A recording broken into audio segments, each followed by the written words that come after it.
guys, so, dito tayo sa KJM. Samahan nyo kami ngayon ni Lawrence. Mag-amin nyo kami ni Lawrence. Magagawa kami ng Honda Civic na EG. So issue nito lang minor. Wala siyang minor. Tsaka medyo na-stock. Okay to dati kaso na-stock. Yun, nagloko na naman kasi hindi nagagamit. Samahan nyo kami ngayon.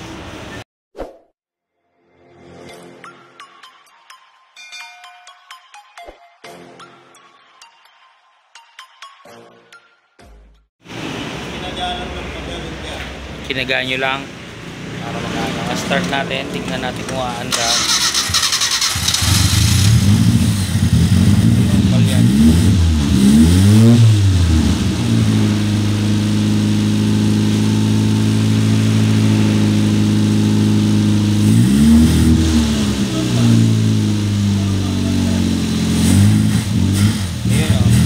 Ayun, nahagok.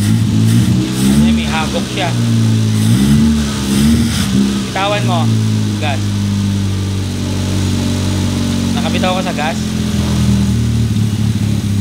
Kaya mo lang. Ayun, namatay. So wala nga siyang minor, tapos nahagok. Yun ang problema sa kanya. Ay, try muna natin to. So ayan guys, nakita nyo naman umaandar to. So hindi na natin checkin ng kuryente kasi okay naman yung kuryente niya. Umaandar siya. So hagok-hagok lang. Kung namumutok, kuryente dapat ang magpupukaw sa inyo. Wala namang putok. Yung ano niya, palyado lang yung may namamalyo, parang kinakapos. So pag kinakapos, bago tayo magbukas ng karburador, kailangan din natin ma-check yung fuel pump kasi baka may ano siya, may mahina ang pressure, mahina ang bigay kasi may certain pressure yan. Doon muna tayo, wag agad bukas kasi baka may sasalba pa natin to. Doon muna tayo sa basic. Check muna kasi kung pupunta tayo sa karburador bago may problema naman tong pump, maano tayo. So ang una natin yan, checkin natin yung pressure ng pump. Tapos titignan na din natin yung status ng ano pag ganitong na-stock. Syempre napapanis ang gas pagkakatagalan, pag matagal na na-stock. So yun yung scenario nito, na-stock. Checkin natin yung gas, titignan natin baka may tubig or something. So pinagmumulan din ng hagok-hagok yun. Titignan natin fuel pressure tsaka yung ating fuel, status ng fuel. Checkin natin yan. 1, 2, 3.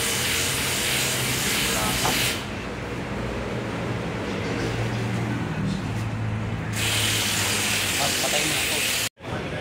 Pag kumandar, saglit lang, patayin mo. Kasi baka mapupuno ito eh.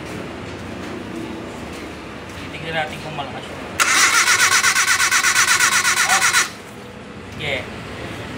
Yeah.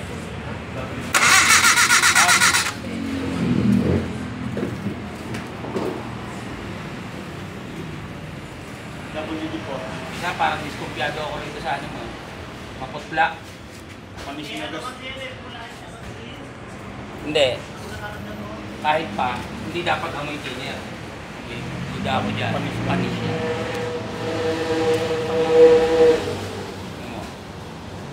Wala nga ito boss. Makakasira ng mga... Kaya hindi siguro ano. So, ano natin. Huwag ka lang kahit yung lagay na takip. Takip, iba sali natin. Tinan mo, hihiwalay yung ano natin. So, eto guys, yung nakuha nating sample ng gasolina. So, sa color pa lang, makikita nyo, may discoloration na siya. Ayan, maputla. Tapos, kung nakaamoy kayo ng thinner, iba ang amoy ng gasolina. Medyo mabango yan. So, yung amoy panis na gasolina, kahit pa sabihin may halo na to na bago, pangit yan, makakasira ng makina. Tsaka papalyo. Ayan. So, papalitan natin to. Papalitan natin, i-dry natin yung tangke niya. Yung kagandahan, may lifter tayo. I-dry natin, lalagyan natin ng bagong gasolina. Same time, i-check naman natin yung pump. Tingnan natin pressure.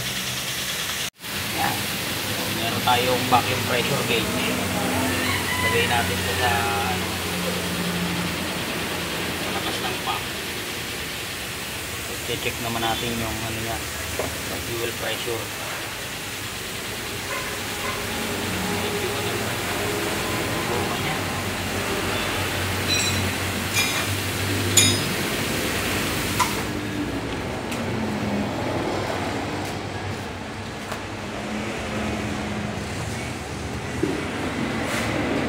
Patay. Ah, patay. Patay mo.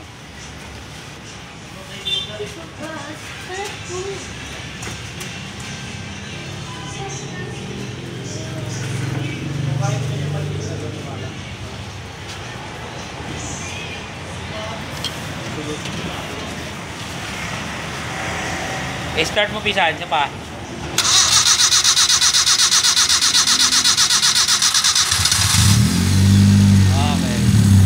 Patay. So yan, na bomba naman yung pump.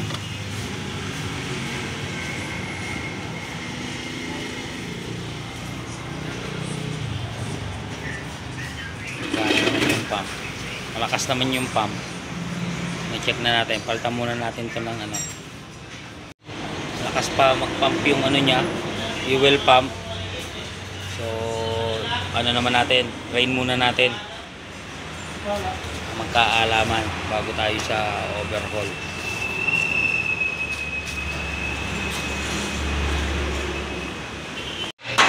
Magandaan na may lifter, oh. Pisan.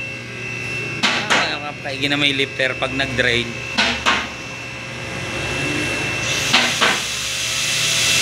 Kailangan namin at magde-drain kami. Oo, kahit kalahati lang. Para yung abot na natin.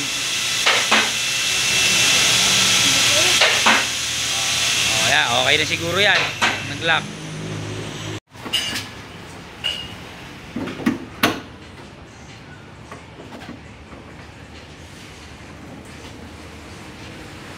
Gaano karami pa nilagay mo dito?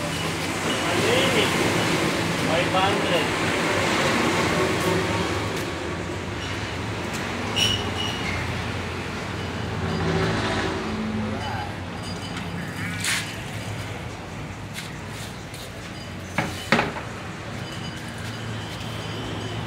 Parang konti na.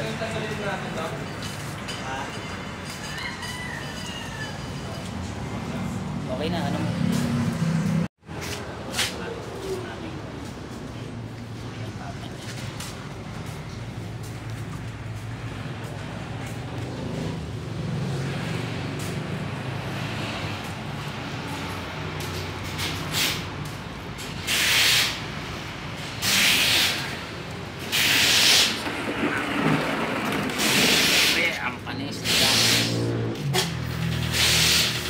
Ready.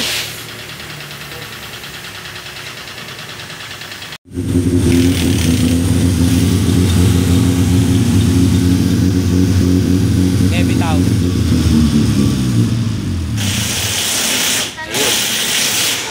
So, ganun pa rin tropa, namamalyo pa rin. Talagang bubuksan na namin to. Salta na namin yung gas. Wala. Kailangan ng buksan. So, ayun guys, kinalas ko na yung carb. So, nakita nyo naman kanina sa video. Ayun, palyado pa rin siya. So, lilinisin na natin to. So, pag ganun palyado, kahit sa diin, yung senaryong ganoon, possible chikay nyo, baka nagbabara rin yung papasok dito. Wala sa level yung floater. Tsaka yung primary, yun ang pagtutuunan natin. Tsaka wala rin siyang minor. So yung idle system sa baba, titignan natin. So yun, maraming ano to, walang minor, napalyo sa primary. Ayun. Tsaka dito sa floater, titignan natin baka nagbabara. Malalaan natin to pagbukas. Yun. Palasin ko muna to guys. So gagamit din tayo ng, pagka ganito, gamit kayo ng carburetor toolkit. Ayan, ito, pansundot dun sa mga jetting. Hindi spray lang. Susundutin natin yung mga butas niya na ano, para talaga malinis, mabuhay. Yung mga daanan ng gas sa loob. Maselan to, maselan. Pero medyo matagal. Kailangan pulido para isang kabit lang.